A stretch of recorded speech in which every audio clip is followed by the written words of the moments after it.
الحمدللہ وکفا والصلاة والسلام علی عباده الذین اصطفى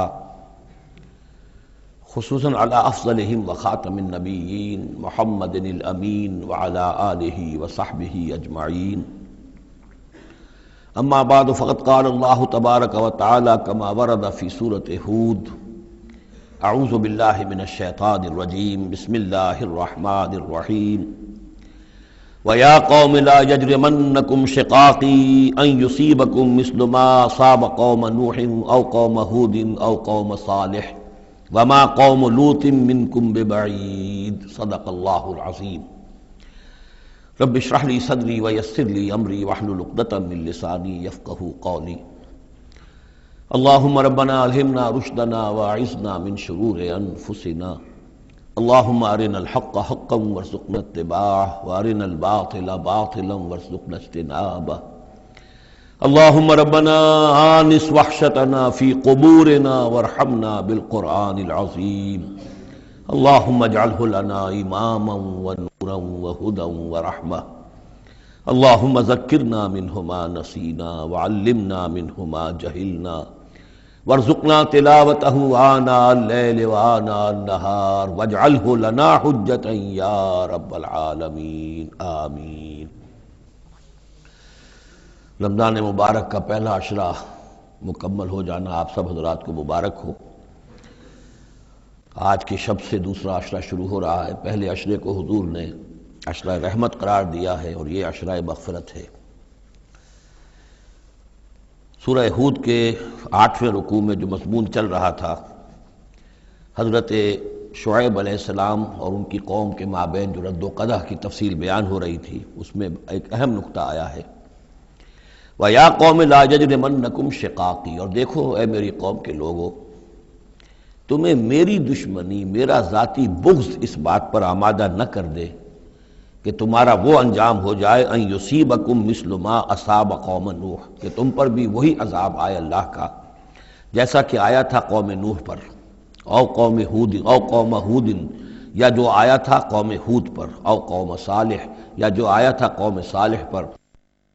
لوط منکم ببعید، اور قوم لوط تو تم سے زیادہ دور بھی نہیں۔ یہ چار جو ہیں قوموں کے اوپر عذاب آ چکا تھا حضرت شعیب علیہ السلام کی قوم پر عذاب آنے سے پہلے، حضرت نوح، حضرت ہود، اور جہاں جن شہروں تک حضرت لوط علیہ السلام بھیجے گئے، یعنی صدوم اور عامورہ کی بستیاں۔ اور یہ جو بستیاں تھیں دونوں جن پر عذاب آیا ہے، بعید ہونے کا معاملہ ان کا دونوں اعتبار سے ہے، زمانی اعتبار سے بھی، مکانی اعتبار سے بھی۔ جغرافیے میں بھی ہم نے دیکھ لیا کہ خلیج عقبہ کے مشرقی ساحل کے ساتھ جو ہے علاقہ جو ہے یہ تھا کہ جو اصحاب مدین کا ہے، جن میں شعیب بھیجے گئے۔ ان سے ذرا ہٹ کر مشرق میں جو ہے بحیرہ بردار ہے، اور بحیرہ بردار کے ساحل کے اوپر یہ شہر آباد تھے۔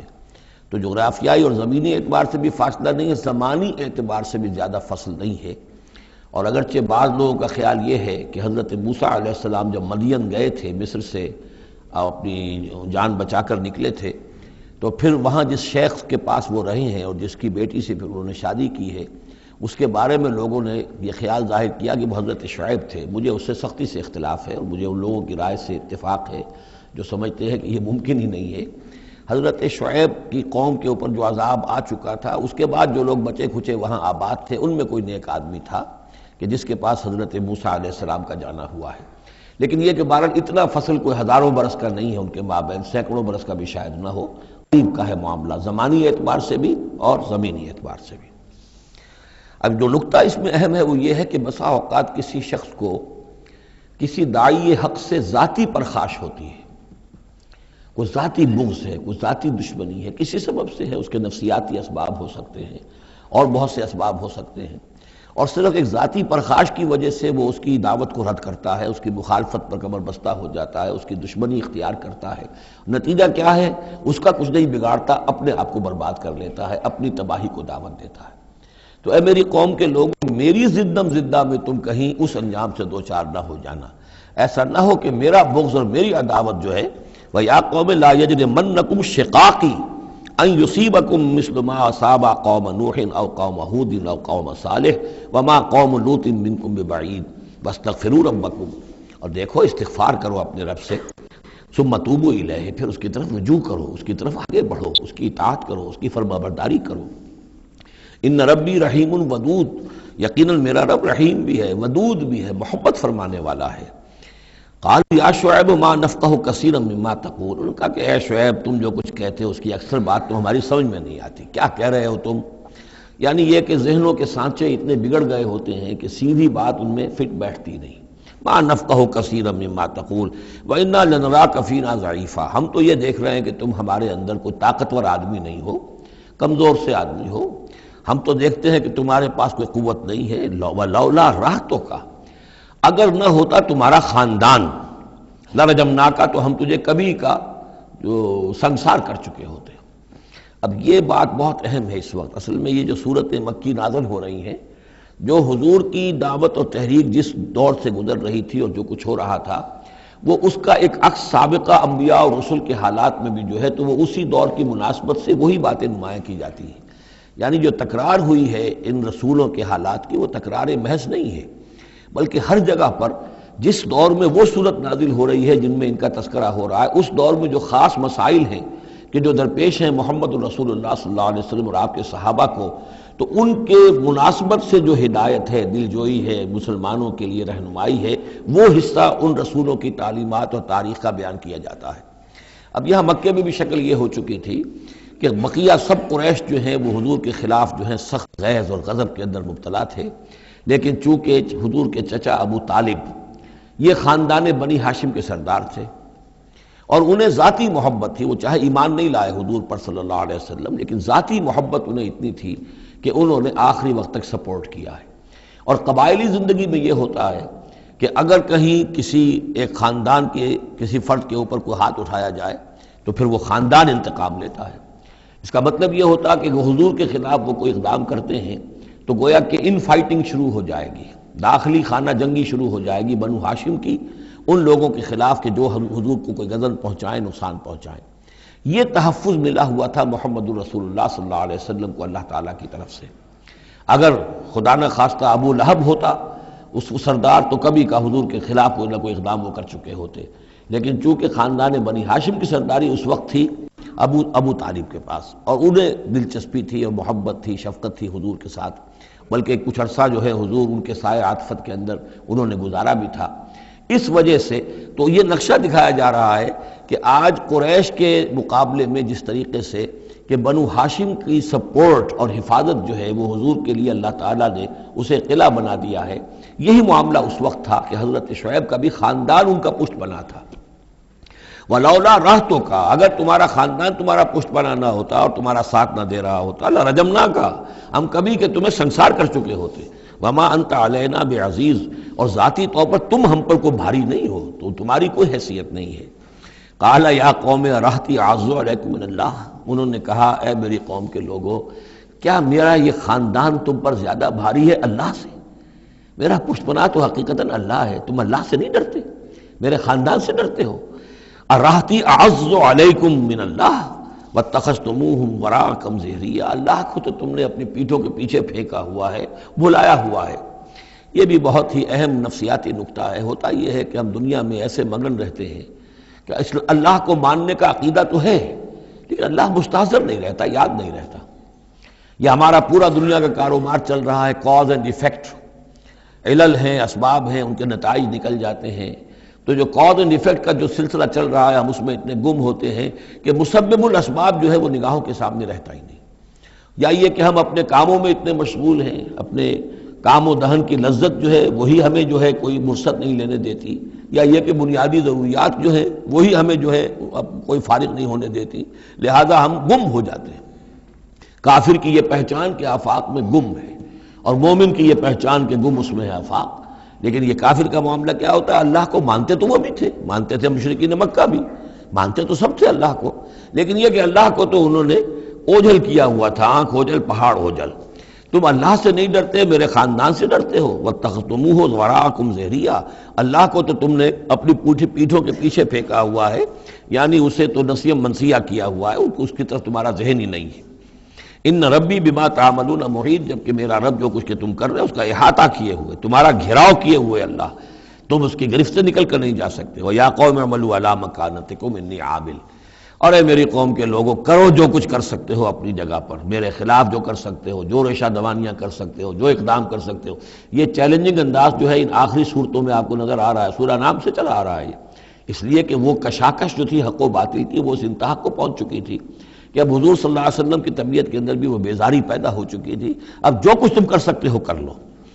انی عامل، اپنا سا جو میں کر سکتا ہوں میں کر رہا ہوں، جو کوشش مجھ سے بن آ رہی ہے میں کر رہا ہوں۔ سوف تعلمون، ان قریب تم جان لو گے، من یاتی ہے عذاب یخزیہ، کون ہے وہ جس پر وہ عذاب آئے گا جو اسے رسوا کر دے گا، ومن ہوا کاذب، اور کون ہے وہ جو جھوٹا ہے، میں جھوٹا ہوں یا تم جھوٹے ہو۔ وارتقبوا انی معکم رقیب، تاکتے رہو، انتظار کرو، میں بھی تمہارے ساتھ اب تاک رہا ہوں، منتظر ہوں۔ ولما جاء امرنا، جب ہمارا حکم آ گیا، نجینا شعیبا، ہم نے نجات دے دی شعیب کو، والذین آمنوا معہ، اور ان کو کہ جو اس کے ساتھ ایمان لائے تھے، برحمت منا، اپنی جانب سے رحمت کے ذریعے، واخذت الذین ظلموا الصیحۃ، اور جو یہ ظالم تھے، گناہ گار تھے، مشرک تھے اور کافر تھے، انہیں آ پکڑا ایک بہت بڑی کڑک نے، فاصبحوا فی دیارہم جاثمین، تو وہ اپنے اپنے گھروں میں اور اپنے ولاز میں اور اپنی کوٹھیوں میں، اپنی حویلیوں میں اوندھے پڑے رہ گئے۔ کأن لم یغنوا فیہا، ایسے ہو گئے جیسے وہ کہیں آباد تھے ہی نہیں۔ الا بعدا لمدین، آگاہ ہو جاؤ، پھٹکار ہے مدین پر، کما بعدت ثمود، جیسے کہ ثمود پر پھٹکار ہوئی۔ وَلَقَدْ أَرْسَلْنَا مُوسَىٰ بِآيَاتِنَا، میں نے عرض کیا تھا کہ اس سورہ مبارکہ میں حضرت موسیٰ کا بس ذکر آئے گا تھوڑا سا جو آ رہا ہے اب، ورنہ یہ 6 رکوع ختم ہوئے انبیاء و رسل کے، ان میں سے 2 رکوع جو تھے وہ حضرت نوح علیہ السلام کے حالات پر مشتمل تھے، اور باقی سب کے لیے ایک ایک رکوع آیا ہے۔ وَلَقَدْ أَرْسَلْنَا مُوسَىٰ بِآيَاتِنَا وَسُلْطَانٍ مُّبِينٍ إِلَىٰ فِرْعَوْنَ وَمَلَئِهِ، اور ہم نے بھیجا موسیٰ کو اپنی آیات کے ساتھ اور واضح سند دے کر فرعون اور اس کے سرداروں کے پاس، فَاتَّبَعُوا أَمْرَ فِرْعَوْنَ، لیکن ان بدبختوں نے فرعون ہی کی پیروی کی، اسی کے حکم کو مانا، اسی کی بات پر چلے۔ وما امر فرعون برشید، حالانکہ وہ فرعون کا معاملہ جو ہے وہ کوئی کامیابی والی راہ نہیں تھی، ہدایت والی راہ نہیں تھی۔ یقدم قومہ یوم القیامہ، اب قیامت کے دن وہ آئے گا آگے آگے چلتا ہوا، اپنی قوم کی قیادت کرتے ہوئے آئے گا، آگے آگے آئے گا۔ یوم القیامت، پیچھے پیچھے اس کی قوم آ رہی ہوگی، فاوردہم النار، اور پھر وہ لا کر آگ کے گھاٹ پر انہیں اتار دے گا، جہنم تک پہنچا دے گا۔ وبئس الورد المورود، اور وہ بہت ہی برا گھاٹ ہے جس پر اترا جائے۔ جیسے کوئی پانی پینے کے لیے جانور آتے ہیں، ان کا کوئی سردار جو ہے وہ آگے آگے آ رہا ہو، سب گھاٹ پر وہ اپنے پھر پورے قافلے کو لے آتا ہے، اسی طریقے سے یہ جہنم کے گھاٹ پر، اس آگ کے گھاٹ پر لا اتارے گا فرعون اپنی قوم کو۔ وَأُتْبِعُوا فِي هَٰذِهِ لَعْنَةً، اور اس دنیا میں بھی ان پر لعنت جو ہے ان کے پیچھے لگا دی گئی۔ وَيَوْمَ الْقِيَامَةِ، اور قیامت کے دن بھی، بِئْسَ الرِّفْدُ الْمَرْفُودُ، برا ہے وہ انعام جو ان کو ملنے والا ہے۔ ذَلِكَ مِنْ أَنْبَاءِ الْقُرَىٰ، یہ ہیں ان بڑی بڑی بستیوں اور بڑے ملکوں کے اہم خبریں، نَقُصُّهَا عَلَيْكَ، جو کہ ہم آپ کو سنا رہے ہیں، بیان کر رہے ہیں آپ پر۔ منہا قائم و حسید، ان میں سے ایسی بھی ہیں جو ابھی قائم ہیں، موجود ہیں، اور ایسی بھی ہیں کہ جو بالکل ختم ہو گئی، معدوم ہو گئی۔ حسید کا لفظ اصل میں آتا ہے کھیتی کے لیے، جبکہ فصل کاٹ دی جائے، فصل کٹ گئی ہو تو جو منظر نظر آتا ہے وہاں پر جو ویرانی ہوتی ہے۔ تو بعض مقامات تو ایسے ہیں جہاں یہ قومیں آباد تھیں تو اب ان کا نام و نشان تک نہیں رہا، جیسے کہ قوم عاد کہاں تھی، اب ان کا نام و نشان نہیں، اگرچہ ابھی حال ہی میں سیٹلائٹ کے ذریعے سے ان کا جو شہر ہے اور شداد کی جو جنت تھی اس کے آثار مل گئے ہیں، لیکن یہ کہ وہ زیر زمین ہے، سطح زمین کے اوپر ان کا کوئی نام و نشان نہیں۔ لیکن یہ کہ جیسے سمود کے مسکن جو ہے وہ بھی موجود ہیں، منہا قائم و حسید۔ وما ظلمناہم ولکن ظلموا انفسہم، اور ہم نے ان پر کوئی ظلم نہیں کیا، انہوں نے اپنی جانوں پر خود ظلم ڈھایا۔ فما اغنت عنہم آلہتہم التی یدعون من دون اللہ، تو کچھ کام نہ آ سکے اور کچھ بچا نہ سکے انہیں ان کے وہ آلہہ، وہ معبود کہ جنہیں وہ پکارا کرتے تھے اللہ کے سوا، من شیء، کچھ بھی۔ لما جاء امر ربک، جب تیرے رب کا حکم آ گیا، وما زادوہم غیر تتبیب، اور انہوں نے کچھ اضافہ نہیں کیا ان کے حق میں مگر تباہی اور بربادی کا۔ وَكَذَلِكَ أَخْذُ رَبِّكَ إِذَا أَخَذَ الْقُرَىٰ، اور ایسے ہی ہوتی ہے پکڑ آپ کے رب کی اے نبی جب وہ پکڑتا ہے بستیوں کو، وَهِيَ ظَالِمَةٌ، جبکہ وہ ظالم ہوتی ہیں، گناہ گار ہوتی ہیں، ان میں گناہ کا اور معصیت کا عام چلن ہو جاتا ہے۔ إِنَّ أَخْذَهُ عَلِيمٌ شَدِيدٌ، یقیناً اس کی پکڑ جو ہے وہ بڑی دردناک بھی ہے، بڑی سخت ہے، جیسے کہ آخری پارے میں إِنَّ بَطْشَ رَبِّكَ لَشَدِيدٌ۔ ان فی ذلک لآیۃ لمن خاف عذاب الآخرہ، یقیناً اس میں نشانی ہے ان کے لیے کہ جو آخرت کے عذاب سے ڈرتے ہوں۔ ذالک یوم مجموع لہ الناس، وہ دن ہے کہ جس کے لیے لوگوں کو لامحالہ جمع کیا جائے گا۔ وذالک یوم مشہود، اور وہ دن ہے پیشی کا، سب کو پیش ہونا ہے۔ وما نؤخرہ الی اجل معدود، اور ہم اسے ایک وقت معین تک کے لیے مؤخر کیے ہوئے ہیں، ایک وقت معین ہے اس کا، معدود ہے، گنتی کی گئی ہے اس کی، یہ نہیں ہے کہ کبھی نہیں آئے گا، آئے گا وہ دن۔ یوم یاتی، جس دن وہ، جب کہ وہ دن آ جائے گا، لا تکلم نفس الا باذنہ، کوئی ذی نفس زبان نہیں کھول سکے گا مگر اللہ کے اذن سے۔ فمنہم شقی و سعید، تو انسانوں میں سے شقی بھی ہوں گے، بدبخت بھی ہوں گے، سعید بھی ہوں گے، نیک بخت ہوں گے۔ فاما الذین شقوا، تو وہ لوگ کہ جو بدبخت ہیں، ففی النار لہم فیہا زفیر و شہیق، وہ آگ میں ہوں گے جس میں ان کو وہاں چیخنا چلانا ہے، دھاڑنا ہے اپنے درد سے، کرب سے۔ خالدین فیہا، اس میں وہ ہمیشہ ہمیش رہیں گے۔ ما دامت السماوات والارض، جب تک کہ رہیں آسمان اور زمین، الا ما شاء ربک، سوائے اس کے کہ جو چاہے تیرا رب۔ یہ ذرا مشکلات القرآن میں سے یہ مقام ہے، یہ واحد مقام ہے کہ جہاں خالدین فیہا ابدا یا خالدین فیہا، اس میں کچھ استثناءات بھی آئی ہیں کہ کب تک یہ رہے گا، جہنم کب تک رہے گی، ما دامت السماوات والارض، جب تک آسمان اور زمین رہیں۔ اب اس سے مراد ابدیت بھی ہو سکتی ہے، اور اس میں کوئی اشارہ بھی ہو سکتا ہے کہ شاید کبھی کوئی وقت آئے کہ یہ جو آسمان اور زمین کی ایک تخلیق اللہ نے کی ہے، یہ ایک خاص اس کا نظام ہے، ایک وقت میں آ کر یہ نظام بدل جائے، پھر کوئی اور آسمان، کوئی اور زمین تخلیق فرمائے۔ بہرحال اس وقت تک جب تک کہ یہ آسمان اور زمین باقی رہیں گے تو یہ جو جہنمی لوگ جو ہیں وہ جہنم میں رہیں گے۔ اس میں بھی ایک استثناء، الا ما شاء ربک، اللہ کا اختیار ہے، اگر کسی کو چاہے اس میں سے نکالنا تو اس کا اختیار مطلق ہے۔ جیسا کہ ہم نے عرض کیا، کئی دفعہ عرض کیا ہے کہ جیسے اہل سنت کے نزدیک اللہ تعالیٰ کے بارے میں ہم یہ نہیں کہہ سکتے کہ وہ اس پر عدل کرنا واجب ہے، لیکن یہ کہ وہ عدل کرے گا۔ اسی طریقے سے یہ بات کہ اللہ تعالیٰ کا اختیار مطلق ہے، وہ کسی کو چاہے تو نکال لے، لیکن ہم یہ جانتے ہیں کہ کفار کے لیے یہ جہنم جو ہے وہ ابدی ہے، اللہ نکالے گا نہیں، واللہ عالم۔ ان ربک فعال لما یرید، یقیناً آپ کا رب جو ہے جو ارادہ کر لے اس کو کر گزرنے والا ہے۔ واما الذین سعدوا، اور جو لوگ نیک بخت ثابت ہوں گے، ففی الجنۃ خالدین فیہا، اور وہ جنت میں رہیں گے ہمیشہ ہمیش، ما دامت السماوات والارض، جب تک رہیں آسمان اور زمین۔ الا ما شاء ربک، سوائے اس کے کہ جو آپ کا رب چاہے، عطاء غیر مجزوز، اور یہ جو بخشش ہے یہ بے انتہا ہوگی، اس کا خاتمہ کبھی نہیں ہوگا۔ یہ اضافی لفظ جنت کے لیے آ رہا ہے کہ جو دوزخ کے لیے نہیں آیا۔ یہ جو ذرا سا باریک فرق ہوتا ہے، پھر اس سے بڑے فلسفیانہ نکتے نکلتے ہیں، اس سے پھر محققین نے، علماء نے جو ہیں پھر بہت سے دلائل استدلال کیے ہیں۔ چنانچہ حافظ ابن تیمیہ رحمہ اللہ اور شیخ ابن عربی دونوں کی ایک رائے ہے جو اہل سنت کا جو عام اجماعی عقیدہ ہے اس سے مختلف ہے۔ اہل سنت کا اجماعی عقیدہ یہ ہے کہ جنت اور دوزخ دونوں ابدی ہیں، ہمیشہ ہمیشہ ہمیشہ ہمیشہ، کوئی اختتام نہیں ہے نہ جنت کا نہ دوزخ کا۔ لیکن امام ابن تیمیہ رحمہ اللہ اور شیخ اکبر جو صوفیاء کے ہیں، شیخ ابن عربی، اگرچہ ان دونوں میں بڑی بود ہے بہت سی چیزوں کے اندر، اور امام ابن تیمیہ جو ہے وہ بہت ہی سخت تنقید کرتے ہیں اور سخت الفاظ استعمال کرتے ہیں شیخ ابن عربی کے لیے، محی الدین ابن عربی،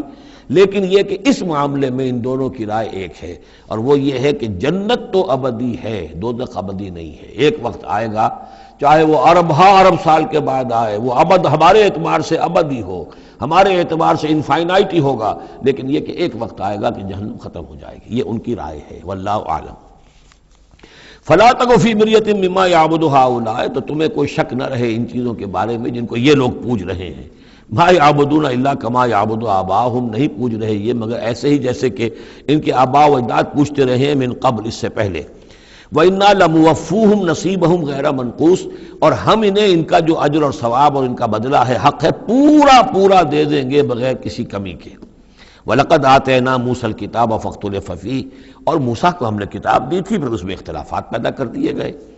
وَلَوْلَا كَلِمَةٌ سَبَقَتْ مِنْ رَبِّكَ لَقُضِيَ بَيْنَهُمْ، اور اگر نہ ہو چکی ہوتی ایک بات تیرے رب کی پہلے ہی سے طے، یعنی ایک مدت اور جو ہے اللہ کی طرف سے معین ہے، تو ان کے مابین فیصلہ کر دیا جاتا۔ وَإِنَّهُمْ لَفِي شَكٍّ مِّنْهُ مُرِيبٍ، اور اب تو حقیقت میں یہ لوگ جو ہیں وہ تورات، اس کتاب کے بارے میں کچھ شکوک و شبہات میں مبتلا ہو گئے۔ یہ بات جو ہے سورہ شورى میں کھل کر آئے گی کہ رسولوں کے کو جو کتابیں دی جاتی ہیں ان کے وارث بنتی ہے پھر ان کی امت، اور جب یہ اس امت کے اندر جب زوال آتا ہے، اضمحلال آتا ہے، بے عملی آتی ہے، تو اس بے عملی کے نتیجے میں پھر ایک نتیجہ یہ نکلتا ہے کہ پھر کتاب کے بارے میں بھی یقین پورا ان کے اندر نہیں رہتا کہ یہ واقعتاً اللہ کی کتاب ہے، بلکہ اس کے بارے میں بھی ان کے اندر شکوک و شبہات پیدا ہو جاتے ہیں۔ وَإِنَّ كُلًّا لَمَّا لَيُوَفِّيَنَّهُمْ رَبُّكَ أَعْمَالَهُمْ، اور لازماً یہ جتنے بھی لوگ ہیں ان سب کو اے نبی آپ کا پروردگار ان کے اعمال کا پورا پورا اجر دے گا، بدلہ دے گا۔ انہ بما یعملون خبیر، جو کچھ یہ کر رہے ہیں وہ اس سے باخبر ہے۔ فاستقم کما امرت ومن تاب معک، تو اے نبی آپ ڈٹے رہیے جیسا کہ آپ کو حکم ہوا ہے، اور جو لوگ بھی جنہوں نے توبہ کی ہے آپ کے ساتھ، یعنی توبہ کی ہے وہ شرک سے باز آئے ہیں، کفر کو چھوڑا ہے، ایمان لائے ہیں، پلٹ آئے ہیں آپ کے ساتھ، ولا تطغوا، اور اب آگے نہ بڑھیے، حد سے تجاوز نہ کیجیے۔ یہ تجاوز یہ بھی ہو سکتا ہے کہ عذاب کی جلدی کریں، کہ جلدی اب اللہ تعالیٰ فیصلہ چکا دیں۔ تجاوز یہ بھی ہو سکتا ہے کہ کہیں غصے میں آ جائیں اور لوگوں کی مخالفت کے اوپر جو ہے وہ اپنا جو حلم جو ہے اس کا دامن ہاتھ سے چھوڑ بیٹھے، تو یہ مختلف چیزیں ہو سکتی ہیں۔ انہ بما تعملون بصیر، جو کچھ تم کر رہے ہیں اسے بھی اللہ دیکھ رہا ہے، جو کچھ وہ کر رہے ہیں اسے بھی دیکھ رہا ہے، اس کو ان کی سزا دے گا، تمہیں تمہارا اجر و ثواب دے گا۔ ولا ترکنوا الی الذین ظلموا، اور دیکھو ان ظالموں کی طرف کوئی جھکاؤ پیدا نہ ہو جائے تمہارے اندر، رشتہ داری کی وجہ سے، دوستی کی وجہ سے، تمہاری ان کے ساتھ جو پرانے مراسم چلے آ رہے ہیں، اگر کہیں اس کی وجہ سے تم ان کے ساتھ جھک جاؤ گے، فتمسکم النار، تو تمہیں بھی آگ پکڑ لے گی۔ وما لکم من دون اللہ من اولیاء، اور پھر تمہیں اللہ سے بچانے والے کوئی حمایتی نہیں ہوں گے، ثم لا تنصرون، پھر تمہاری مدد نہیں کی جائے گی۔ وَأَقِمِ الصَّلَاةَ طَرَفَيَ النَّهَارِ وَزُلَفًا مِّنَ اللَّيْلِ، اور اے نبی نماز کو قائم رکھیے۔ اب یہ سارے خطابات آپ دیکھ رہے ہیں کہ بظاہر واحد کے صیغے میں حضور سے ہو رہے ہیں، لیکن یہاں پر خطاب امت سے ہے، مسلمانوں سے ہے، حضور کی وساطت سے اہل ایمان جو ہے وہ مخاطب ہے۔ نماز قائم رکھو، دن کے دونوں طرف، فجر ہے ادھر، مغرب ہے یا عصر ہے، یہ نہار کا دو طرف جو ہے وہ تو فجر اور عصر شمار ہوں گے۔ وَزُلَفًا مِّنَ اللَّيْلِ، اور کچھ ٹکڑے رات کے، اب مغرب عشاء کو بھی ہم شمار کر سکتے ہیں رات میں، تو اس طریقے سے یہ مختلف، شروع میں جیسے اوقات آئے ہیں تو ان میں ابھی پوری طریقے سے 5 نمازوں کا نظام نہیں تھا، وہ تو سن 11 نبوی میں جبکہ یہ معراج ہوئی ہے اس وقت پھر 5 نمازوں کا نظام آیا ہے، ورنہ پورے مکی دور کے 10 برس بلکہ 10.5 برس تک وہ نمازوں کا نظام ایسا ہی تھا کہ کبھی صبح شام کی بات کہہ دی ہے، صبح شام کرو، اور یا یہ کہ سورہ بنی اسرائیل میں بھی ایک بات آ جائے گی وہ وہاں پڑھیں گے۔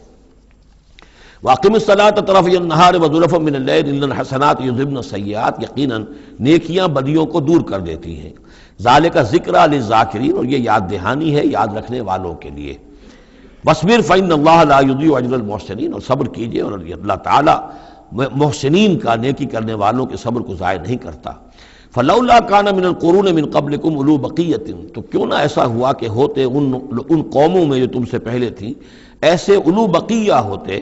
ایسے حق کے علمبردار ہوتے، ینہون عن الفساد فی الارض، کہ جو لوگوں کو اپنی اپنی قوموں کو روکتے رہتے زمین میں فساد مچانے سے، الا قلیلا ممن انجینا منہم، سوائے اس کے کہ کچھ کم ہوئے، بہت تھوڑے لوگ ہوئے جن میں سے کہ ہم نے بچا لیا۔ یعنی جو لوگ بھی نہیں منکر کرتے رہے، روکتے رہے، بدی سے روکتے رہے، کفر سے روکتے رہے، شرک سے روکتے رہے، ان کے بارے میں بار بار یہ بات آ رہی ہے کہ اللہ تعالیٰ ان کو بچا لیتا ہے۔ وَاتَّبَعَ الَّذِينَ ظَلَمُوا مَا أُتْرِفُوا فِيهِ، اور وہ لوگ کہ جنہوں نے گناہ کی روش اختیار کی، وہ تو انہوں نے پیروی کی اپنی اسی چیزوں کی جس میں کہ ان کو ساز و سامان دیا گیا تھا، عیش جو ان کو دے دیا گیا تھا، کانوا مجرمین وکانوا مجرمین، اور یقیناً وہ مجرم تھے۔ وما کان ربک لیہلک القری بظلم، اور آپ کا رب بستیوں کو ظلم کے ساتھ ہلاک کرنے والا نہیں ہے کہ بغیر ان کی یعنی خرابی کے اعمال کے، بغیر ان کے جرائم کے ان کو ایسے ہی ہلاک کر دیتا۔ وما کان ربک لیہلک القری بظلم واہلھا مصلحون، جبکہ اس میں بسنے والے لوگ جو ہیں وہ مصلح ہوں، اچھے کردار کے لوگ ہوں، اصلاح کرنے والے ہوں، صالح ہوں۔ وَلَوْ شَاءَ رَبُّكَ لَجَعَلَ النَّاسَ أُمَّةً وَاحِدَةً، اور اگر اللہ چاہتا، آپ کا رب چاہتا تو تمام نوع انسانی کو ایک ہی امت بنا دیتا۔ وَلَا يَزَالُونَ مُخْتَلِفِينَ، لیکن نہیں، یہ اختلاف کرتے ہی رہیں گے، انسانوں میں اختلاف ہمیشہ باقی رہے گا، صرف فرق یہ ہے کہ اختلاف کو ایک حد تک رکھا جائے، تفرقہ نہ ہو جائے۔ اختلاف اختلاف ہے، ایک رائے میری، ایک رائے آپ کی ہے، ٹھیک ہے، آپ کی رائے، آپ کے پاس یہ دلائل ہیں، آپ کا دل اس پر ٹھک گیا ہے، آپ اس پر عمل کیجئے۔ میرے پاس یہ دلیل ہے، میرا دل اس پر ٹھکتا ہے، میں اس حدیث کو زیادہ قوی سمجھتا ہوں، آپ نے اس کو زیادہ جو ہے مضبوط سمجھا ہے، کوئی حرج نہیں۔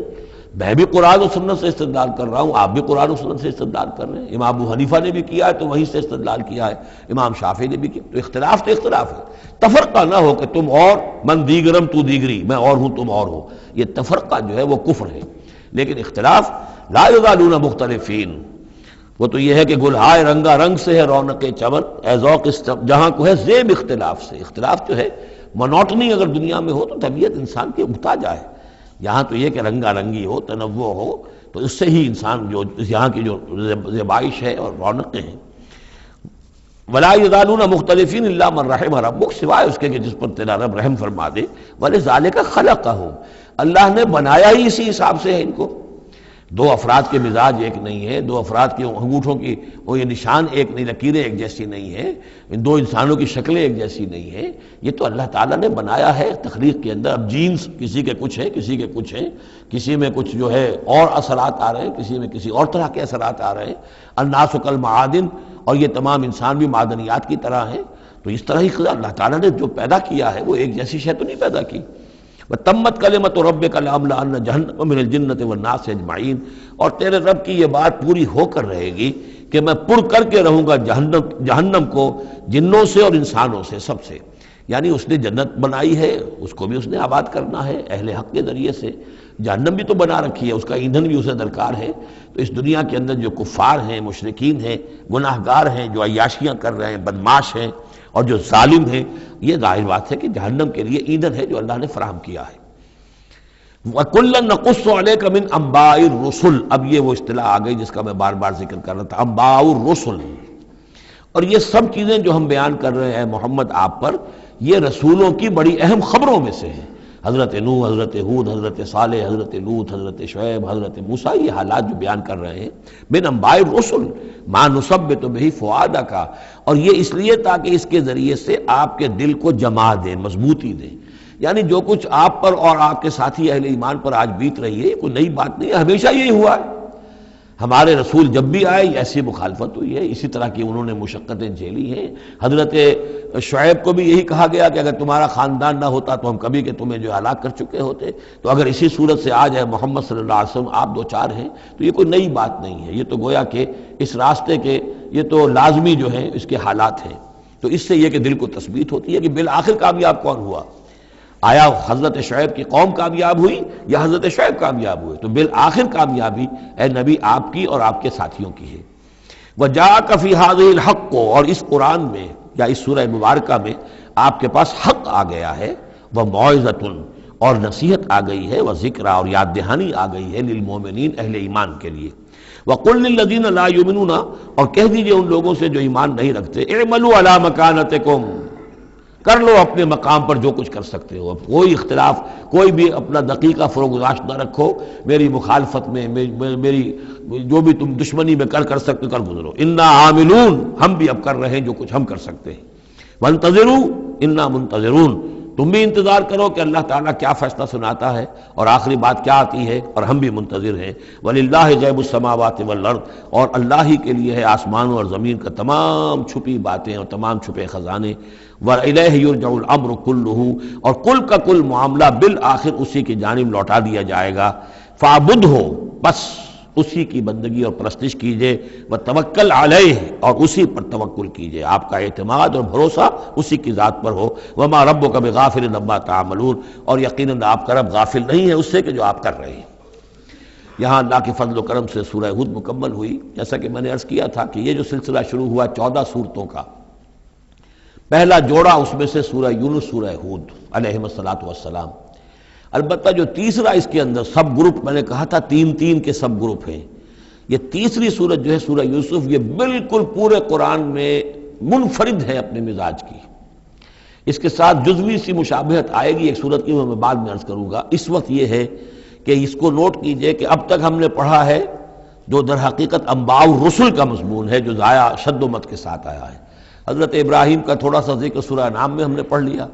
کچھ تھوڑا سا ذکر جو ہے وہ سورہ ہود کے اندر آ گیا ہے، لیکن یہ ہے کہ اصل جو آیا ہے انباء الرسل، ایام اللہ فذکرہم بایام اللہ۔ یہ قصص النبیین کے اعتبار سے یہ منفرد صورت ہے، پوری صورت ایک نبی کے حالات پر مشتمل، قرآن مجید میں اس کی کوئی اور مثال نہیں۔ پھر یہ کہ اس میں وہ رنگ ہے ہی نہیں کہ حضرت یوسف علیہ السلام نے یہ دعویٰ کیا ہو کہ میں رسول ہوں، مجھے مانو، میری اطاعت کرو، اور وہاں کی جو قوم تھی اور بادشاہ جو تھا اس سے کوئی تعاون نہ کیا ہو، کچھ نہیں، وہ انداز ہی نہیں مانو گے تو عذاب آئے گا، کچھ نہیں۔ تو نبی میں اور رسول میں جو فرق ہوتا ہے وہ بھی آپ کنٹراسٹ اچھی طرح سمجھ لیجئے۔ حضرت یوسف نبی تھے، رسول نہیں تھے۔ رسول بنا کر جسے بھیج دیا جاتا تھا وہ تو پہلے کہتا تھا مجھے مانو، میری اطاعت کرو، ان اعبدوا اللہ واطیعون، اللہ کی بندگی کرو، میری اطاعت کرو، اللہ اور خیر صلی اللہ، اس کے بعد اگلی بات ہوگی۔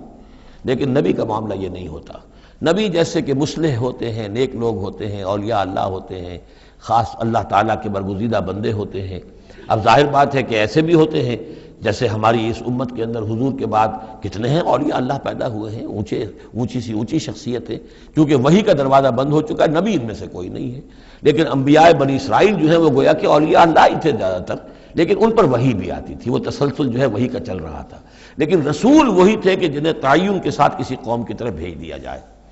حضرت یوسف کے جو یہ واقعات یہاں آ رہے ہیں اس تفصیل کے ساتھ اور پوری صورت نازل ہوئی ہے، اس کا ایک سبب ہے۔ میں نے آپ سے عرض کیا تھا کہ یہ جو آخری دور تھا مکی، آپ کے قیام مکہ کے دور کا، زمانے کا، تو اس میں یہ کہ چیزیں پہنچ چکی تھی مدینے میں بھی خبریں، اور مدینے میں اہل کتاب کے یہود کے کان کھڑے ہو گئے تھے۔ اب انہیں تو امید تھی، منتظر تھے، نبوت تو آخری ظاہر ہونے والی ہے، لیکن سمجھتے تھے ہم میں سے ہوگا۔ یہاں بات بالکل جو ہے وہ تلپٹ ہو رہی ہے، لہذا وہ اب کچھ نہ کچھ شوشے چھوڑتے رہتے تھے اور انہیں کہتے تھے اپنے پیغامات کے ذریعے سے کہ اچھا تمہارے یہاں سنا کسی نے نبوت کا دعویٰ کیا ہے، اچھا تو اس سے یہ سوال پوچھو کہ یہ ابراہیم تو آباد تھے فلسطین میں،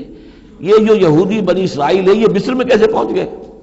جو وہاں سے پھر حضرت موسیٰ ان کو نکال کر لے کر آئے،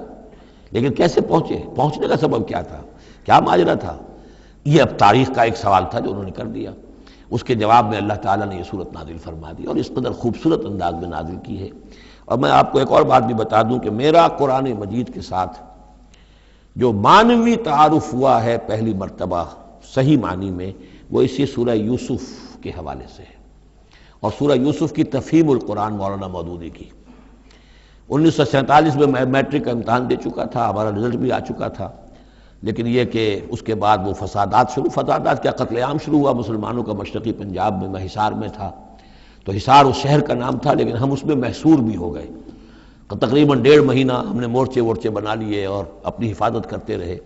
اس دوران میں ظاہر بات ہے کرنے کا کوئی اور کام تھا نہیں، وہ تو جو بھی مورچوں پر جن کی ڈیوٹی ہے وہ مورچوں پر کھڑے ہیں، باقی کوئی کام نہیں۔ تو میں اور میرے بڑے بھائی اس زمانے میں پھر ایک مسجد کے اندر ہم بیٹھ کر، چونکہ انہوں نے بھی، وہ مجھ سے تو ویسے 6 سال بڑے ہیں، انہوں نے بھی جب میٹرک کیا تھا تو عربی پڑھی تھی، اور میں نے تازہ میٹرک کیا تھا اور میرے پاس بھی عربی کا مضمون تھا، تو پھر یہ ہم پڑھتے تھے۔ اور ترجمان القرآن جو مولانا مودودی کا رسالہ تھا اس میں ان دنوں تفہیم القرآن میں یہ سورہ یوسف کی تفسیر شائع ہو رہی تھی، تو ان دنوں ہم مسجد میں بیٹھ کر یہ سورہ یوسف تفہیم القرآن سے، پھر چونکہ مجھے کچھ عربی آتی تھی اور تازہ تھی، اچھی تھی، تو اس میں یہ کہ ہماری گفتگو بھی ہوتی تھی، مذاکرہ کرتے تھے۔ تو اس طریقے سے جو پہلا بیرا، اس سے پہلے بھی بہرحال یہ کہ قرآن ہے، اللہ کا کلام ہے، اللہ کی کتاب ہے، ہمارا اس پر ایمان ہے،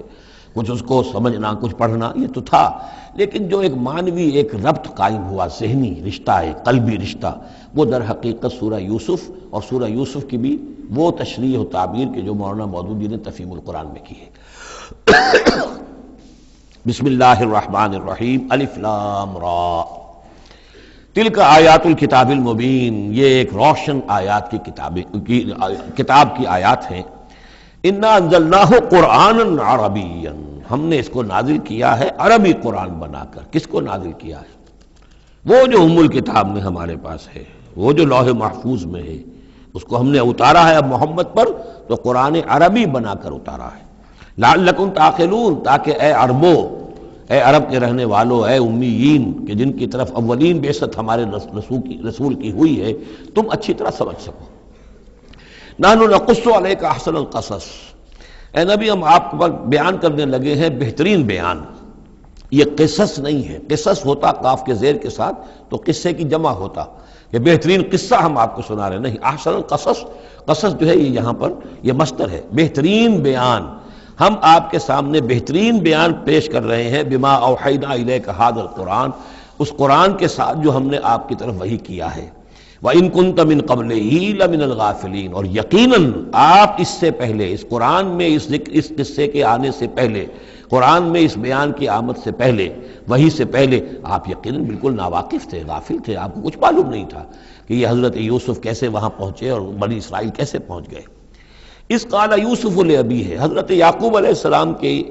ایک تو بڑی بیوی تھی، ان سے 10 بیٹے تھے، بڑے تھے، جوان تھے، پھر ایک چھوٹی بیوی تھی، ان سے یہ 2 بیٹے تھے، یوسف بڑے ان میں سے اور بنیامین چھوٹے،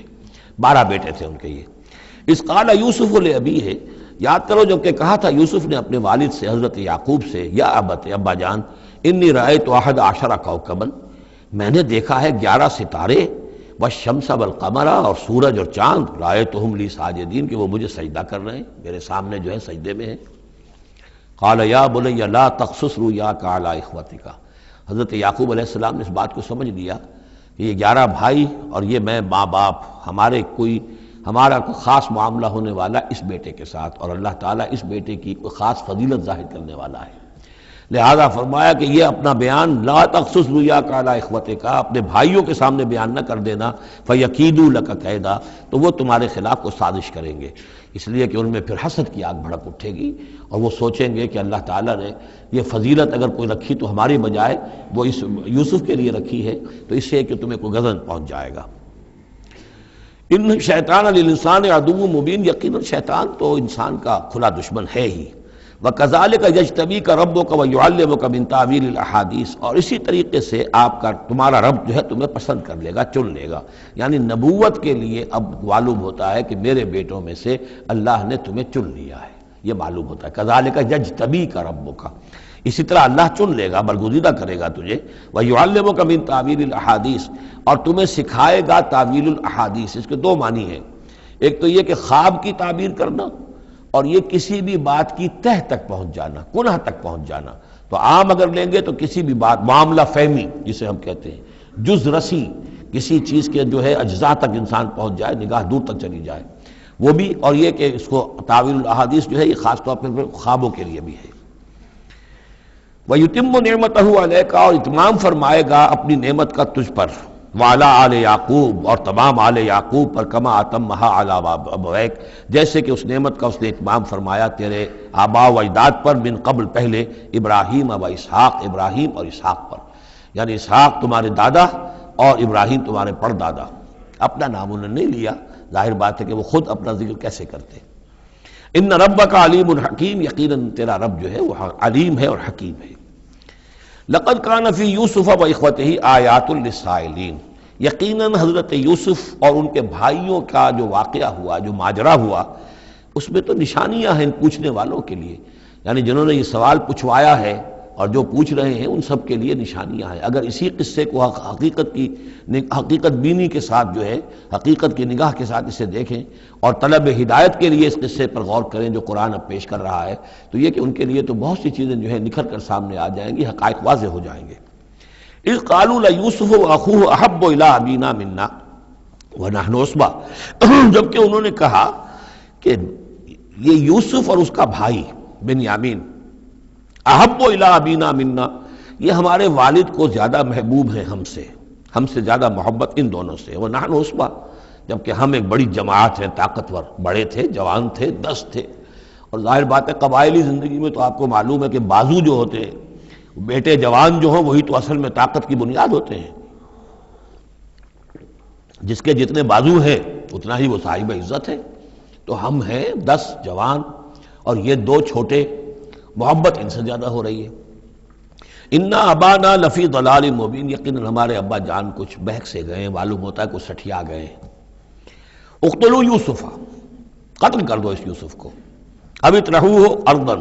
یا اسے کہیں دور کسی ملک کے اندر پھینک دو، اسے جلا وطن کر دو، یخلو لکم وجہ ابیکم، تاکہ تمہارے والد کی جو توجہات ہیں، عنایات ہیں، تمہاری طرف ہو جائیں، اس کی طرف سے ہٹ کر جو ساری عنایات کا مرکز اور منبع بنا ہوا یوسف، تو یہ جب یہاں نہیں رہے گا، یہ کانٹا نکل جائے گا، تو پھر یہ ہے کہ وہ عنایات جو ہیں حضرت یعقوب کی وہ ہمارے حصے میں آئیں گی۔ وَتَكُونُوا مِن بَعْدِهِ قَوْمًا صَالِحِينَ، یہ کڑوا گھونٹ تو کر گزرو پھر بعد میں نیک بن جانا، یعنی دل میں ملامت بھی ہے، ضمیر کہہ رہا کیا کرنے لگے ہو، کیا سوچ رہے ہو، ایک اپنے بھائی کو قتل کرنا چاہتے ہو، لیکن یہ کہ پھر یہ کہ انسان جو ہے اپنے آپ کو جب کوئی نفس سے، جیسے کہ ہم سورہ مائدہ میں پڑھا ہے فَطَوَّعَتْ لَهُ نَفْسُهُ قَتْلَ أَخِيهِ، قابیل کے نفس نے اسے آمادہ کر ہی لیا اپنے بھائی کے قتل کرنے پر۔ تو اب ان لوگوں کا بھی جو ہے ضمیر ملامت جب کر رہا تھا تو ان کا ٹھیک ہے بھائی یہ تو کر گزرے ہیں اب، لیکن اس کے بعد نیک ہو جائیں گے، توبہ کر لیں گے، پھر کفارہ بھی ادا کر دیں گے، پھر جس طرح بھی ہوگا تلافی بھی کر دیں گے اپنے اس جرم کی۔ قال قائل منهم لا تقتلوا یوسف، کہا ان میں سے ایک کہنے والے نے نہیں نہیں قتل نہ کرو یوسف کو، یہ یہودا تھے جو سب سے بڑے بیٹے تھے، اور یہیں سے لفظ یہودی بنا ہے، سب سے بڑے بیٹے حضرت یعقوب کے یہودا، اور یہ شریف النفس تھے ان میں۔ انہوں نے کہا نہیں قتل مت کرو۔ وَأَلْقُوهُ فِي غَيَابَةِ الْجُبِّ، ہاں کسی جو باولیاں پچھلے زمانے میں ہوتی تھی، کنواں نہیں اصل میں کہنا چاہیے، باولیاں اب پتہ نہیں بہت سے لوگ جانتے نہیں ہوں گے، وہ ایک بہت گہرا سا جو ہے وہ کھودتے تھے تاکہ پانی تک پہنچ جائے، اور پھر جہاں پانی کی سطح ہوتی تھی اس کے آس پاس طاقچے بنے ہوتے تھے، تو ان طاقچوں میں سے غیابت الجب، ان میں سے کسی میں اس کو ڈال داؤ تاکہ پھر کوئی رسی نیچے پھینکے گا اور کوئی قافلہ آئے گا، اس کا کوئی پانی لینے والا آئے گا، یہ اس رسی کو پکڑ کر اوپر چلا جائے گا، وہ قافلہ اپنے ساتھ لے جائے گا جہاں جا رہا ہوگا، تو ہماری جان چھوٹے گی، تو ہم قتل کے مجرم نہیں ہوں گے۔ وَأَلْقُوهُ فِي غِيَابَةِ الْجُبِّ يَلْتَقِطْهُ بَعْضُ السَّيَّارَةِ، لے جائے گا اس کو، کوئی اٹھا لے جائے گا، کوئی قافلہ۔ ان کنتم فاعلین، اگر تم کرنے ہی والے ہو، یعنی اگر تم تل گئے ہو، اب ظاہر بات ہے کہ باقی 9 بھائی اگر تلے ہوئے تھے تو بڑے بھائی کی کچھ بس نہیں گئی، اس نے کہا اچھا کم سے کم یہ کرو قتل تو نہ کرو، اس کو کسی کنویں کی کسی باولی کے طاقچے کے اندر رکھاؤ۔ قالوا یا ابانا ما لک لا تمنا علی یوسف وانا لہ لناصحون، اب انہوں نے کہا کہ ابا جان کیا وجہ ہے کہ آپ ہم پر بھروسہ نہیں کرتے یوسف کے معاملے میں، کبھی ہم پر اعتماد نہیں کرتے، ہمارے پاس اکیلا نہیں چھوڑتے، اسے کیا مسئلہ ہے؟ وَإِنَّا لَهُ لَنَاصِحُونَ، ہم تو اس کے بڑے خیر خواہ ہیں۔ أَرْسِلْهُ مَعَنَا غَدًا، کل ذرا ہمارے ساتھ بھیجیے، ہم جا رہے ہیں شکار کے لیے جا رہے ہیں، تو غدن بھیج دیجیے، یرتع یلعب، وہ بھی چرے چگے گا، کھائے پیے گا، درختوں کے اوپر چڑھے گا، کھیلے گا، کودے گا، اور کوئی پھل ول کھائے گا، یرتع جیسے چرنا چگنا، ویلعب اور کھیلے گا، وَإِنَّا لَهُ لَحَافِظُونَ، ہم اس کی حفاظت کرنے والے ہیں۔ قال انی لیحزننی، حضرت یعقوب نے فرمایا مجھے اس کا بڑا اندیشہ ہے، تشویش ہے، ان تذهبوا به، کہ تم اسے لے جاؤ، واخاف ان یاکلہ الذئب، اور مجھے اندیشہ یہ ہے کہ کہیں اس سے بھیڑیا نہ کھا جائے، وانتم عنہ غافلون، اور تم اس سے غافل ہو، کہیں تم تو اپنے دندوں میں لگ جاؤ، منہمک ہو جاؤ، وہ کہیں اکیلا رہ جائے، کوئی بھیڑیا آ کر اسے کھا جائے۔ قالوا لئن نکلہ الذئب ونحن عصبہ انا اذا لخاسرون، ابا جان کیا بات کر رہے ہیں، اگر انہیں اسے بھیڑیا کھا جائے جبکہ ہم ایک جوان گروہ ہیں، ہم 10 آدمی ہیں، ہماری پوری ٹیم ہے، جماعت ہے، تو پھر تو ہم تو بڑے نکمے لوگ ہوئے، بڑے خسارے والے لوگ ہوئے۔ فلما ذهبوا به واجمعوا، اور جب پھر وہ اس کو لے گئے اور پھر اب وہ متفق ہو گئے، اجمعوا کے بعد علا کا صلہ جو ہے یہاں پر محذوف ہے، علا ان یجعلوه فی غیابۃ الجب، انہوں نے اپنی یہ بات اب پوری جمع کر لی، اپنا پوری رائے ایک کر کے، ایک آ کر کے، اور وہ یہ کہ اب اسے غیابت الجب کے اندر رکھنے چلے۔ وَأَوْحَيْنَا إِلَيْهِ، ہم نے اس وقت وحی کی یوسف کو، لَتُنَبِّئَنَّهُمْ، اب اس کو ہم الہام کہیں گے، ابھی ظاہر بات ہے کہ وہ نبوت کی عمر نہیں ہے۔ وَأَوْحَيْنَا إِلَيْهِ لَتُنَبِّئَنَّهُمْ بِأَمْرِهِمْ هَذَا، تم یہ بات ان کو جتلاؤ گے، ایک دن آئے گا کہ تم جتلا دو گے اپنے بھائیوں کے تم نے میرے ساتھ کیا تھا۔ اب اس میں جو بلاغت ہے اس کی کیا معنی ہے، تم ہلاک نہیں ہوگے، تمہارا بال بیکا نہیں ہوگا، تمہاری ہم حفاظت کریں گے، ایک وقت آئے گا کہ یہ تمہارے پاس آئیں گے اور پھر تم انہیں جتلاؤ گے۔ تو گویا کہ پوری داستان جو ہے ایک ان کی حوصلہ افزائی کے لیے وہ سارا ایک لفظ کے اندر ہے، لَتُنَبِّئَنَّهُمْ بِأَمْرِهِمْ هَذَا وَهُمْ لَا يَشْعُرُونَ، اور اس وقت انہیں اندازہ بھی نہیں ہوگا کہ کون ان سے بات کر رہا ہے۔ وَجَاءُوا أَبَاهُمْ عِشَاءً يَبْكُونَ، شام کو وہ آ گئے روتے ہوئے اپنے ابا جان کے پاس، حضرت یعقوب کے پاس۔ قالوا یا ابانا انا ذهبنا نستبق، انہوں نے کہا ابا جان ہم گئے تھے ذرا دوڑ لگا رہے تھے، مقابلہ کر رہے تھے دوڑنے کا۔ وترکنا یوسف عند متاعنا، اور ہمارا جو سامان و امان تھا، کوئی کپڑے وپڑے ہم نے رکھے تھے اضافی اتار کر دوڑنا جو تھا، تو وہاں ہم نے یوسف کو چھوڑ دیا تھا۔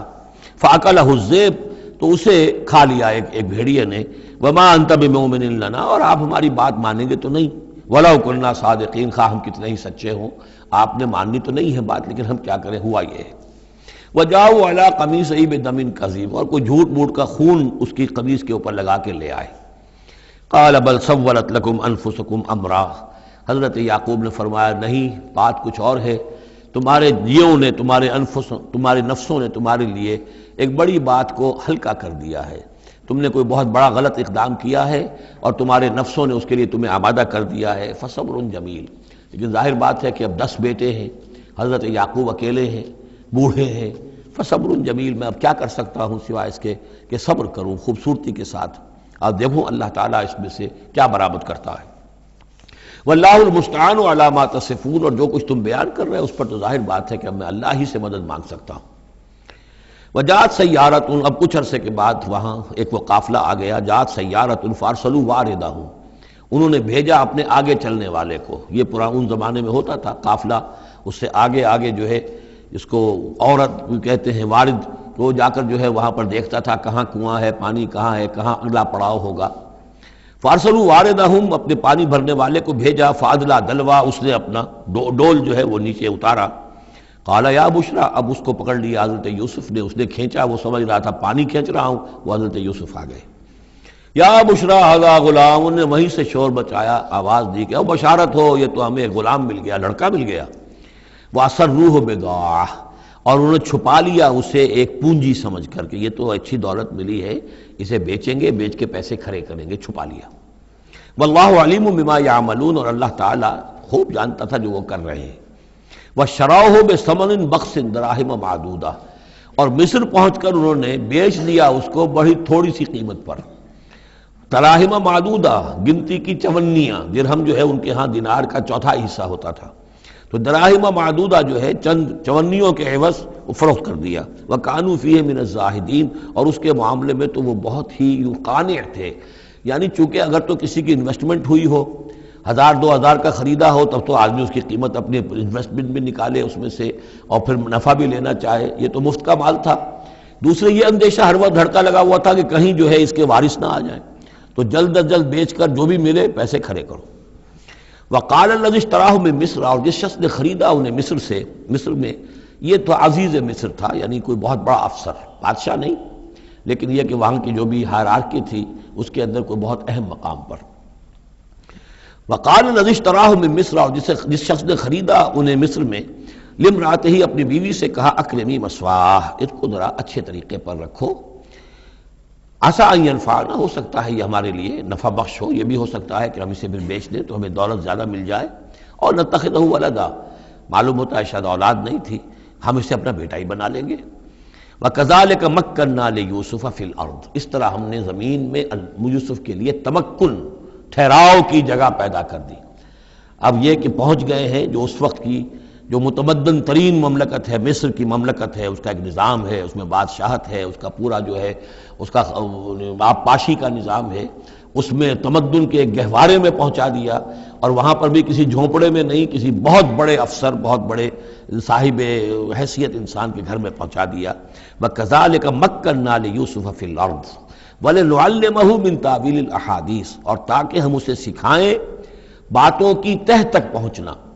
یعنی ظاہر بات ہے کہ اگر وہ کوئی بہت بڑا عہدیدار تھا، بہت بڑا افسر تھا، تو وہاں پر لوگ آتے رہتے ہوں گے، گفتگویں ہوتی ہوں گی، امور مملکت پر بحثیں ہوتی ہوں گی. اب یہ وہاں پر ایک خادم کی حیثیت سے ہیں، وہ باتیں ساری سن رہے ہیں، تو گویا کہ اس میں ان کے لیے تربیت کا سامان اللہ نے کر دیا کہ کہاں کسی اگر دیہاتی میں رہتے یا کہیں صحرا میں رہتے، کہاں یہ تمدن کے ایک گڑھ میں اور ایک ایسی جگہ پر جہاں پر بیٹھ کر سارے مشورے ہوتے ہوں، گفتگویں ہوتی ہوں اور دوسرے ملکوں کی خبریں آتی ہوں. اس سے ان کے علم کے اندر معلومات میں بھی اضافہ ہوا. اور یہ کہ حالات و واقعات کا تجزیہ کرنا، اس سے استنتاج کرنا، نتیجہ نکالنا، اللہ نے یہ چیز انہیں سکھا دی. واللہ غالب علی امرہ، اللہ تعالیٰ تو اپنے معاملے پر، اپنے حکم پر، اپنے فیصلے پر غالب ہے. ولکن اکثر الناس لا یعلمون، لیکن اکثر لوگ جانتے نہیں. وَلَمَّا بَلَغَ أَشُدَّهُ آتَيْنَاهُ حُکْمًا وَعِلْمًا، جب وہ اپنی پوری پختگی کو پہنچ گئے تو ہم نے انہیں حکم اور علم دونوں دیے. اس سے مراد نبوت ہے، حکمت بھی دی، علم بھی دیا. وَكَذَلِكَ نَجْزِي الْمُحْسِنِينَ، اسی طریقے سے ہم محسنین کو بدلہ دیتے ہیں، اچھا بدلہ دیتے ہیں. وَرَاوَدَتْهُ الَّتِي هُوَ فِي بَيْتِهَا، اور پھسلانے کی کوشش کی اس عورت نے جس کے گھر میں وہ تھے، وہی عزیز مصر کی بیوی، وہ ان پر فریفتہ ہو گئی. فی بیتہا عن نفسہ، ان کے جی سے پھسلانے کی کوشش کی، انہیں گناہ پر آمادہ کرنا چاہا. یہاں تک کہ وغلقت الابواب، ایک موقع پر اس نے دروازے بند کر دیے، وقالت حیت لک، اور بولی کہ جلدی کرو۔ قال معاذ اللہ، حضرت یوسف نے فرمایا اللہ کی پناہ طلب کرتا ہوں، انہ ربی احسن مثوایا، یہاں ربی دونوں طرف جا سکتا ہے، ایک تو اللہ کی طرف بھی، دوسرے یہ کہ میرا آقا، یہ لفظ جو ہے آقا کے لیے، بادشاہ کے لیے بھی اس صورت میں بار بار آیا ہے کہ میں خیانت کروں اپنے آقا کی، اس نے میرے ساتھ بہترین سلوک کیا ہے، اچھی طرح رکھا ہے، میں یہ بھی نہیں کر سکتا، اور یہ بھی ہو سکتا ہے اللہ نے سارا بندوبست کیا ہے، اللہ ہی نے تو سارا مکننا لیوسف، تو دونوں طرف یہ لفظ جا سکتا ہے۔ معاذ اللہ انہ ربی احسن مثوایا انہ لا یفلح الظالمون، گناہ گار اور ظالم لوگ جو ہیں فلاح نہیں پایا کرتے۔ وَلَقَدْ هَمَّتْ بِهِ وَهَمَّ بِهَا، اور وہ تو ان کی طرف لپکی، یا یوں سمجھیے کہ اس نے تو ارادہ کیا اس کا، وَهَمَّ بِهَا لَوْلَا أَن رَأَىٰ بُرْهَانَ رَبِّهِ، اور وہ بھی کرتا اگر نہ دیکھ لیتا اپنے رب کی ایک دلیل، یعنی یہ کہ یوسف جوان بھی تھے، یوسف جو ہے پھر بہرحال انسان تھے، طبع بشری کی بنیاد پر ان کے اندر بھی وہ ایک داعیہ پیدا ہو سکتا تھا، لیکن اللہ تعالیٰ کا خاص انتظام یہ ہوا کہ کوئی خاص اس وقت اللہ نے انہیں اپنی ایسی نشانی دکھائی، برہان دکھائی۔ روایات میں یہ آتا ہے کہ دیوار پر حضرت یعقوب علیہ السلام کی شکل ظاہر ہوئی اور وہ انگلی سے اشارہ کر رہے تھے کہ باز رہنا، تو یہ تورات کے اندر ہے۔ تو بہرحال قرآن مجید بھی کوئی اس کی یعنی نفی نہیں ہے اس میں، بلکہ ہو سکتا ہے الرا برہان ربہ، تو یہ اللہ کی طرف سے یہ بات دکھا دی گئی ہو، یہ کوئی انہونی بات نہیں۔ اور یہ ایک بات کو وَلَقَدْ هَمَّتْ بِهِ وَهَمَّ بِهَا، تو یہاں پہ لولا الرا برہان، وہ بھی بڑھتے ہیں، یعنی یہ کہ یہ چیزیں جو ہیں بہرحال جہاں تک فطرت انسانی کا تقاضا ہے اس میں ثابت قدم رہنا آسان کام نہیں ہے۔ كَذَلِكَ لِنَصْرِفَ عَنْهُ السُّوءَ، اور یہ اس لیے کہ ہم پھیر دیں اس سے بدی کا رخ، والفحشاء، اور بے حیائی کا، ہم نے خاص اہتمام کیا حضرت یوسف علیہ السلام کی عفت و عصمت کی حفاظت کی۔ انہ من عبادنا المخلصین، یقیناً وہ ہمارے بڑے مخلص بندوں میں سے تھے۔ یہ مخلص اور مخلص کا فرق نوٹ کر لیجئے، مخلص اس میں فاعل ہے، خلوص کرنے والا، اور مخلص وہ جس کو خالص کر لیا گیا ہو۔ اللہ کے مخلص بندے وہ ہیں جن کو اللہ نے اپنے لیے خالص کر لیا، تو یہ اللہ کے خاص بندے، چہیتے بندے مخلص ہیں جنہیں اللہ نے اپنے لیے خالص کر لیا ہے۔ واستبق الباب، وہ دونوں دوڑے دروازے کی طرف، یعنی حضرت یوسف علیہ السلام نے اس کی نیت بری دیکھی اور دیکھا کہ وہ تلی ہوئی ہے، اس کے اوپر شیطان کا بھوت سوار ہے، تو وہ دروازے کی طرف لپکے کہ میں بھاگ جاؤں، پیچھے وہ دوڑی۔ قالت وقدت قمیصہ من دبر، اور دوڑ میں اس میں یہ ہوا کہ اس نے جو پیچھے سے پکڑنے کی کوشش کی حضرت یوسف کو، تو ان کا کرتا جو ہے اس کے ہاتھ میں آ گیا اور وہ پھٹ گیا۔ حضرت یوسف دوڑ رہے ہیں، پیچھے سے وہ کرتے کا دامن جو ہے پھٹ گیا۔ وَأَلْفَيَا سَيِّدَهَا لَدَى الْبَابِ، اور اچانک ہو سکتا ہے غیر متوقع طور پر، وقت ایسا نہ ہو عام طور پر آنے کا، اس کا جو شوہر تھا، اس کو دونوں نے دیکھا کہ وہ دونوں دروازے کے اوپر وہ موجود ہے۔ پایا ان دونوں نے اس کے شوہر کو، اس کے سردار کو، اس کے آقا کو، اس کے شوہر کو لدى الباب، دروازے کے پاس۔ قالت ما جزاء من اراد باهلك سوءا، اب دیکھیے یہ ہے وہ کہ جو عورت کے جو چلتر جس کو کہتے ہیں مشہور، فوراً جو اس نے پیترا بدلا ہے، اس نے کہا اپنے شوہر سے مخاطب ہو کر، بڑا سوچو کیا سزا ہونی چاہیے اس شخص کی جو تمہاری بیوی کے ساتھ بدکاری کا ارادہ کرے، یعنی یہ کہ یہ جو یوسف ہے یہ مجھ پر گویا کہ مجرمانہ حملہ کرنا چاہتا تھا اور میں نے اپنے آپ کو بچایا ہے۔ قالت ما جزاء من اراد باهلك سوءا الا ان يسجن، اس کی سوا کیا سزا ہو سکتی ہے کہ اسے جیل میں ڈال دیا جائے، اور عذاب العلیم، یا اسے کوئی اور دردناک عذاب دیا جائے۔ اب ظاہر ہے اپنے دفاع کے لیے حضرت یوسف کو کچھ نہ کوئی بیان تو دینا تھا۔ قال هي راودتني عن نفسي، انہوں نے صاف بیان کر دیا کہ خود اس نے مجھے گناہ پر آمادہ کرنا چاہا تھا اور پھسلانا چاہا تھا مجھے میرے جی سے۔ وشهد شاهد من اهلها، اب یہ کہ وہاں کوئی اور تھا، کوئی شخص کہ جو تھا اس عورت، وہ زلیخا اس کا نام آتا ہے تو رات میں قرآن میں کہیں نہیں ہے، امرات العزیز تو آتا ہے، اس عزیز کی بیوی، بڑے افسر کی بیوی، لیکن یہ کہ اس کا کوئی رشتہ دار بھی وہاں آن موقع پر موجود تھا، تو اس نے قرائن کی جو گواہی ہوتی ہے، سرکمسٹانشل ایویڈنس، اس کی بات کی۔ انہوں نے کہا کہ اگر تو اس کا کرتا پھٹا ہوا ہو، شاہدہ شاہد من اہلہا، اس عورت کے عزیزوں رشتہ داروں میں سے گواہی دینے والے نے ایک نے گواہی دی، اگر اس کا کرتا پھٹا ہوتا سامنے سے، فصدقت، تو وہ سچی ہوتی، وہو من الکاذبین، اور یہ جھوٹا ہوتا۔ یعنی اگر کوئی مرد حملہ کر رہا ہے اور عورت اپنا تحفظ کر رہی ہے، اور اس میں جو ہے کہیں کرتا پھٹتا ہے مرد کا، تو وہ سامنے کا حصہ پھٹے گا۔ وَإِنْ كَانَ قَمِيصُهُ قُدَّ مِن دُبُرٍ، اور اگر اس کی قمیص ہے پھٹی ہوئی پیچھے سے، فَكَذَبَتْ، تو وہ جھوٹی ہے، وَهُوَ مِنَ الصَّادِقِينَ، اور وہ سچا ہے۔ اب یہ بھی آپ دیجئے کریڈٹ دیجئے بہرحال کہ اس کی عورت کے رشتہ داروں میں سے کسی نے اتنی عادلانہ بات کی ہے، اتنی حکیمانہ بات بھی کی ہے، عادلانہ بھی کی ہے اور حق کی بات کی ہے، تو معلوم ہوتا ہے کہ اس معاشرے کے اندر بھی جہاں بہت سی خرابیاں بھی تھیں، آگے آ جائیں گی وہ خرابیوں کا بھی ذکر ہے، لیکن یہ کہ بہرحال کچھ نہ کچھ اچھائیاں بھی تھیں۔ فلما رأى قميصه قد من دبر، جب اس نے دیکھا کہ قمیص تو پھٹی ہوئی ہے پیچھے سے، قال انه من کید کن، تو اس نے کہا اس عزیز مصر نے اپنی بیوی سے کہ یہ تمہاری ہی چالوں میں سے ہے، فریب میں سے ہے، ان کید کن عظیم، تم عورتوں کی چالیں جو ہیں اور تمہارے عورتوں کے جو فریب ہیں وہ بہت بڑے ہیں۔ یوسف اعرض عن ھذا، اب اس نے کہا یوسف ٹھیک ہے اس سے درگزر کرو، عن ھذا اعرض عن ھذا واستغفری لذنبک، اور دیکھو تم اپنی بیوی سے مخاطب ہو کہا تم اپنے گناہ کا استغفار کرو، توبہ کرو، انک کنت من الخاطئین، یقیناً تو ہی تھی خطا کار۔ وقالت نسوۃ فی المدینہ، اور کہا عورتوں نے شہر کے اندر، امرأۃ العزیز ہے، یہ ہے وہ عزیز کی بیوی، تراود فتاح عن نفسہ، وہ اپنے غلام کو پھسلا رہی ہے اور اس کو چاہتی ہے اسے گناہ پر آمادہ کرنا، قد شغفہا حبا، وہ اس کی محبت میں گرفتار ہو گئی ہے۔ انا لنراہا فی ضلال مبین، ہم دیکھتے ہیں وہ تو بڑی بھٹک گئی ہے اپنے غلام کے ساتھ یہ معاملہ، اور یہ تو بہت ہی گھٹیا بات ہے۔ فلما سمعت بمکرہن، جب اس نے امرأۃ العزیز نے سنی یہ باتیں میرے خلاف، اب یہ چرچے ہو رہے ہیں،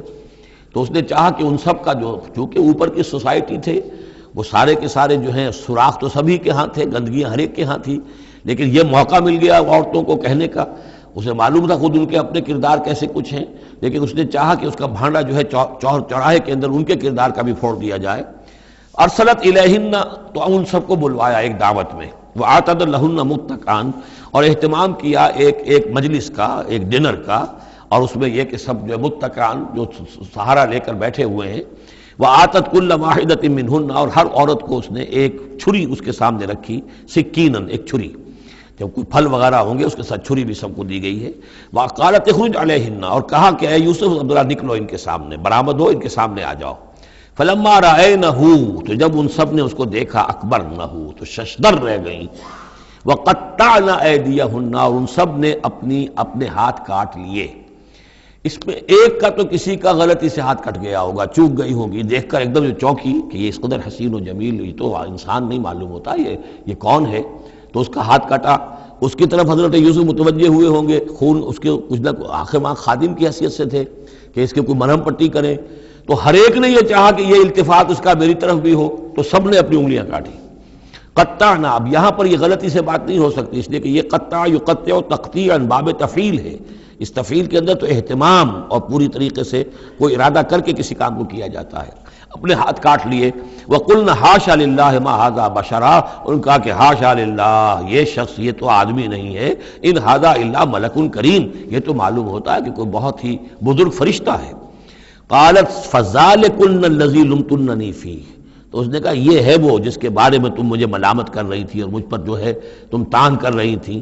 وَلَقَدْ رَاوَدتُّهُ عَن نَفْسِهِ، اور میں نے اسے یقیناً پھسلانا چاہا، گناہ پر آمادہ کرنا چاہا، فاستعصم، لیکن وہ جمع رہا، وہ قائم رہا، وہ مستقیم رہا، اس نے اپنے عفت اور عزت کی حفاظت کی۔ وَلَئِن لَّمْ يَفْعَلْ مَا آمُرُهُ، اور اگر اس نے نہ کیا وہ جو میں اسے حکم دے رہی ہوں، لَيُسْجَنَنَّ، تو وہ لازماً قید میں پڑے گا، وَلَيَكُونَ مِنَ الصَّاغِرِينَ، اور یہ کہ بہت ہی چھوٹا ذلیل اور خوار ہو کر رہے گا۔ اس سے آپ اندازہ کر لیجئے کہ اس اونچی سوسائٹی کا اخلاقی طور پر اس وقت کیا حال ہو چکا تھا، کس دھڑلے سے یہ کہہ رہی ہے، اور ان کی تمام بیگمات کا بھی جو مسئلہ تھا وہ بھی سامنے آ چکا، اور اس میں ظاہر بات ہے کہ اسی دھڑلے کے ساتھ اس کا اعلان کرنا اپنے گناہ کا، کوئی اس میں حجاب محسوس نہیں کر رہی۔ قال رب السجن احب الی مما یدعوننی الیہ، حضرت یوسف نے دعا کی، پروردگار مجھے قید زیادہ پسند ہے اس چیز سے جس کی طرف یہ مجھے بلا رہی ہیں۔ وَإِلَّا تَصْرِفْ عَنِّي كَيْدَهُنَّ، اور اگر اے پروردگار تو نے مجھ سے دور نہ کر دیا ان کی چالوں کو، ان کی فریبوں کو، أَصْبُ إِلَيْهِنَّ، ہو سکتا ہے میں بھی ان کی طرف مائل ہو جاؤں، وَأَكُن مِّنَ الْجَاهِلِينَ، اور میں جاہلوں میں سے ہو جاؤں۔ فَاسْتَجَابَ لَهُ رَبُّهُ، تو اللہ تعالیٰ نے، اس کے رب نے اس کی دعا کو قبول کیا۔ فَصَرَفَ عَنْهُ كَيْدَهُنَّ، اور ان سب کی عورتوں کی جو چالیں تھیں ان سے ان کو بچا لیا۔ انہ هو السمیع العلیم، یقیناً وہی ہے سننے والا اور جاننے والا۔ ثم بدا لهم من بعد ما رأوا الآیات، پھر یہ بات ان پر واضح ہو گئی، منکشف ہو گئی جب یہ ساری نشانیاں دیکھ لیں۔ لَيَسْجُنُنَّهُ حَتَّىٰ حِينٍ، کہ عافیت اسی میں ہے کہ کچھ عرصے کے لیے اسے جیل میں ڈال دیا جائے۔ پبلک سیفٹی کا معاملہ یہی ہے، مصلحت عامہ کا تقاضا یہی ہے۔ ہم اپنی عورتوں کو تو سنبھال کے نہیں رکھ سکتے، لیکن پبلک سیفٹی کے لیے اس کو جیل میں ڈال دینا چاہیے۔ بارک اللہ لی ولکم فی القرآن العظیم ونفعنی وإیاکم بالآیات والذکر الحکیم۔